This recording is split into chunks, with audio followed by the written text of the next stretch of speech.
घुंघरू पहन लेने से औरत तवाइफ नहीं बनती है। दिन के और रात के सारे हुनर सीखने पड़ते। नेटफ्लिक्स की latest web series Heera Mandi में तवाइफों की लाइफ के बारे में बताया गया है। ये एक लाहौर में बसे एक ऐसे एरिया की कहानी है जो आज एक रेड लाइट एरिया बन चुका है। अब मैं आपसे पूछना चाहता हूँ कि तवाइफों का नाम सुनकर आपके मन में क्या आता है? एक ऐसी औरत जो मर्दों को खुश करने के लिए डांस करती है, उन्हें खुश करती है और जिस्म फिरोशी का काम करती है। लेकिन आपको यह जानकर हैरानी होगी कि बड़े बड़े राजघरानों के लड़के इनके पास डांस और अदब और तमीज सीखने के लिए आया करते हैं। लेकिन अब ऐसा क्या हुआ है कि इनके लिए हमारे मन में से एक ही इमेज बन चुकी है धंधे वाली की। लेकिन इनमें से एक औरत ऐसी भी थी जिसने अपने गाने को 10 भाषाओं में ग्रामोफोन में रिकॉर्ड किया था। वो इंडिया की पहली ऐसी महिला बनी जिसने अपने गाने को ग्रामोफोन में रिकॉर्ड किया। ये तवाइफें टैक्स भी भरती थी और इन्होंने गांधी जी को स्वराज फंड में कंट्रीब्यूट भी किया था। इसके अलावा ये तवाइफें अंग्रेजों की जासूसी करके क्रांतिकारियों की मदद किया करती थी।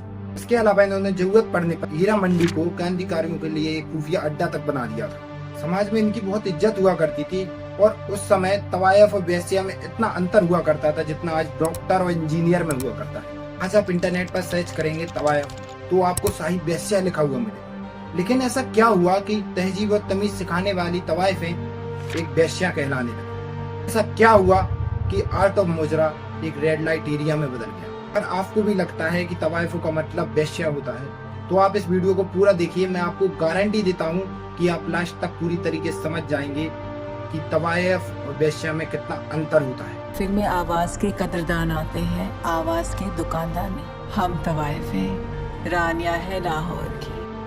लेकिन इसके पीछे मेन सवाल ये उठता है कि संजय लीला भंसाली ने इन पर वेब सीरीज बनाने की क्यों सोची? इसके पीछे का रीजन काजोल और संजय दत्त से जुड़ा हुआ है, क्योंकि काजोल और संजय दत्त की कहानी अभी तवाइफों से जुड़ी हुई है। तो चलिए बिना टाइम को वेस्ट किए हीरा मंडी की सच्चाई जानने की कोशिश करते हैं। चलिए हम इतिहास के पन्नों को पलटकर यह जानने की कोशिश करते हैं, क्या सच में हीरा मंडी की शुरुआत मर्दों को खुश करने के लिए की गई थी या इसके पीछे कोई और कारण था? समय था 1584, जब भारत में मुगलों का शासन हुआ करता था। अकबर फतेहपुर सीकरी से अपना राजपाट समेटकर लाहौर में आकर बस गया और लाहौर को मुगल सल्तनत की राजधानी बना लिया। अब सीधी सी बात है कि राजा जब आकर लाहौर में बस गया है तो उसके मंत्री मुलाजिम भी आकर लाहौर में ही बसेंगे।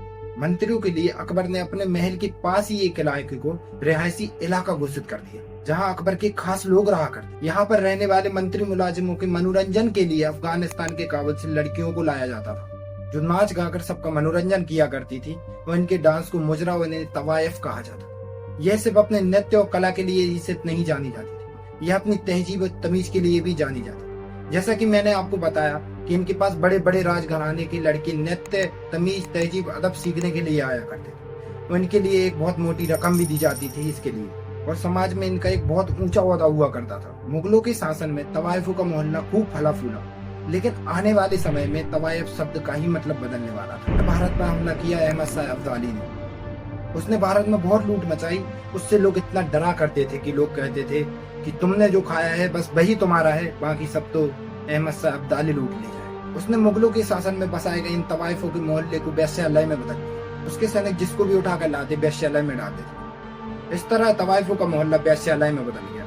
फिर इन्हें जिस्म के धंधे में उतरना पड़ा, क्योंकि ना इनकी कला की कोई इज्जत बची थी ना इन तवाइफों की इज्जत बची थी। लेकिन दिन फिर बदले और 1800 में अब्दाली को हराकर राजा रणजीत सिंह ने लाहौर को अपने राज्य में शामिल किया। राजा रणजीत सिंह कला और नृत्य में बहुत रुचि रखा करते थे, इसलिए उन्होंने तवाइफों के कल्चर को फिर से शुरू कर दिया। राजा रणजीत सिंह के काल में तवाइफों का कल्चर आबाद हो गया, लेकिन एंग्लो सिख वॉर में अंग्रेजों से हारने के बाद लाहौर में अंग्रेजों का कब्जा हो गया। देखिए, अब अंग्रेज जो थे वह भारत में बिजनेस करने के लिए आए थे, तो उन्होंने मुजरे को बंद करा दिया। देखिए, सिर्फ हीरा मंडी ही नहीं, जहाँ जहाँ पे भी तवाइफें बसती थी वहाँ पर अंग्रेजों ने लाइसेंस का कानून शुरू कर दिया और तवाइफों से टैक्स वसूलने लगे और उन पर तरह तरह की जुल्म करने लगे। जैसे कि मैंने आपको बताया था कि तवाइफें जो थी वो ज्यादा पढ़ी लिखी नहीं थी, उन्हें मुजरे और नृत्य के अलावा कुछ नहीं आता था, इसलिए उन्हें फिर से जिस्म के धंधे में उतरना पड़ा। अब अंग्रेजों का कैंप जो था वह इनके पास में ही था, तो वह इनकी मजबूरी का फायदा उठाने लगे। लेकिन कुछ समय के बाद इस एरिया में प्लेग फैल गया, अंग्रेज वहां से भाग गए। धीरे धीरे वहां पे शाही लोग फिर से आकर बसे, मुजरे का दौर फिर से शुरू हो गया। इसी तरह बार बार मुजरे का दौर बदलता रहता और तवाइफों की लाइफ बार बार बदलती रही। उन्होंने हमारे फ्रीडम फाइटर्स की भी बहुत ज्यादा मदद की थी तो हमारे देश को आज़ादी दिलाने में इनका बहुत बड़ा योगदान था।